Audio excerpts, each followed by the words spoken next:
Hey guys, it's Rachel, and today we are making this Funfetti birthday cake, and it's from the Momofuku Milk Bar cookbook. I've had this cookbook for a while now actually, and I haven't made any recipes from it yet, but today we are changing that by making this birthday cake, and I have tried some of the cake, you guys, and it is really good. Definitely a perfect birthday cake if you guys are looking for a birthday recipe. And today is a perfect occasion for this cake because exactly 1 week from today will be my 18th birthday, if my shirt hasn't given that away yet. But I don't know, it's just so weird to be 18 soon. Now I am like really obligated to learn how to drive. If you guys are also a senior in high school and you don't know how to drive, I'm here to tell you that you are not alone. Anyways though, that was a super weird tangent from this cake, but this cake is perfect for a birthday party. So let me go ahead and teach you guys how to make it now, and let's get started.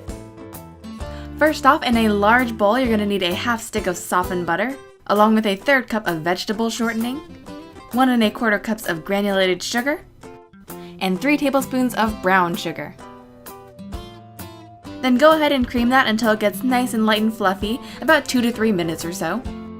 This recipe is also really nice because you basically use your stand mixer for the entire process, so there's no arm work involved. Next up, we're going to crack in 3 eggs. And just make sure these are at room temperature so it combines nice and evenly. Then just give that a mix for about 2 to 3 minutes. Once that's all nice and combined, you're going to slowly add in a half cup of buttermilk. Next, drizzle in a third cup of canola oil and 2 teaspoons of clear vanilla extract. In her cookbook, Tosi emphasizes that it is really important to use clear vanilla extract. She says it gives it a really nostalgic, almost kind of artificial flavor, but feel free to use the real stuff if you want to. Regardless of what kind of vanilla extract you go for, you're just going to whip this for about 4 to 6 minutes and make sure it gets really nice and fluffy. Then add in 2 cups of cake flour. And if you don't have cake flour, I'll have a substitute recipe in the description box below. Then add in 1 1/2 teaspoons of baking powder, 3/4 teaspoons of salt, and of course a 1/4 cup of rainbow sprinkles.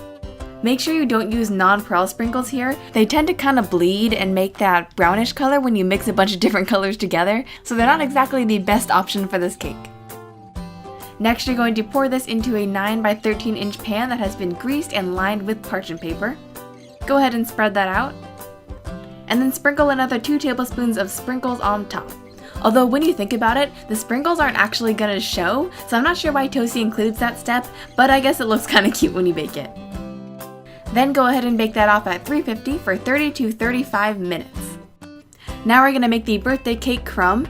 This is something that is really unique to Momofuku Milk Bar. Think of it as kind of like the crumble topping that would normally go on a coffee cake.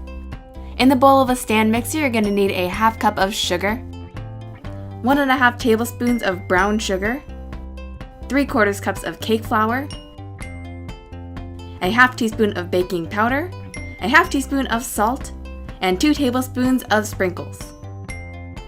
Then go ahead and give that a mix. Afterwards, you're going to add in a 1/4 cup of canola oil, along with another tablespoon of clear vanilla extract, and just mix that until you get nice coarse crumbs. Next time I would probably cut back on the clear vanilla extract though. I thought the full tablespoon was a little bit too nostalgic for me. Next time I would only add in 1 teaspoon. Afterwards, you're just going to spread this out on a parchment paper lined baking sheet, and then bake this off at 350 for about 20 minutes.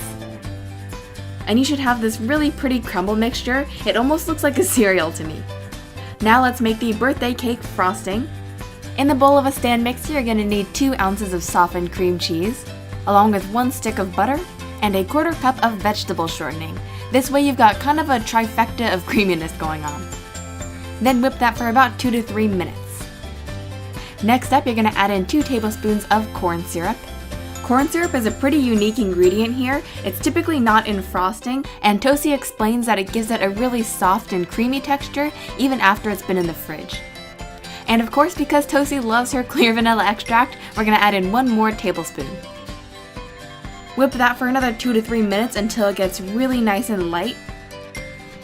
Then add in 1 1/4 cups of confectioner's sugar, along with a half teaspoon of salt, and a pinch of baking powder. Again, very unique, and she doesn't exactly say why she adds it, but my best guess is that it's not going to change the frosting too much if you leave it out. Then whip that for a final 2 to 3 minutes. You can probably see why we're using a stand mixer today, otherwise it is a whole lot of mixing, but if you're up for the challenge you can totally use a hand mixer here, or even by hand if you want to skip the gym for today. Now our cake should be ready. What's kind of interesting is that the cake has almost a meringue layer on top, but I guess it makes sense because you do whip the eggs quite a bit. Before I turn my cake out onto my surface, I'm just going to trim the edges. Then run a knife around the edge, and then in one swift motion, flip the cake out onto your cutting board.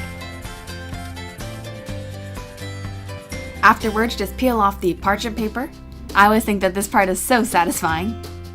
Next up, I'm going to grab a 6-inch cookie cutter and just cut out 2 circles of cake. And in case you don't have a 6-inch cookie cutter, I'll have a 6-inch template linked in the description box below. And then cut out 2 halves of a circle to make a 3rd layer for the center. And then eat the rest of the cake scraps. To assemble our cake, I'm first going to lay down some frosting. Then we're going to spoon on some of Tozie's birthday cake soak. It's just 1/4 cup of milk and a teaspoon of clear vanilla extract, and it just keeps the cake really nice and moist. Now I'm just going to pipe out a spiral of frosting.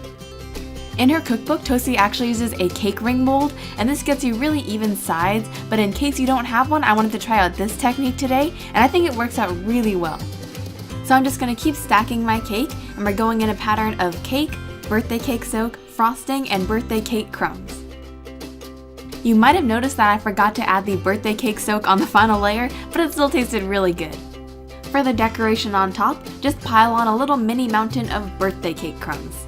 Alright guys, our Funfetti birthday cake is finished now, and I'm happy to say the cake is so good, you guys. Definitely super nostalgic of birthday cakes you might have had when you were younger. Anyways though, I hope you guys have enjoyed this video. Thank you for celebrating my 18th birthday with me today, or I guess a week from today technically. Make sure to follow me on Instagram at kawaiisweetworld, on Facebook at kawaiisweetworld, and I'll talk to you all very soon. Bye guys!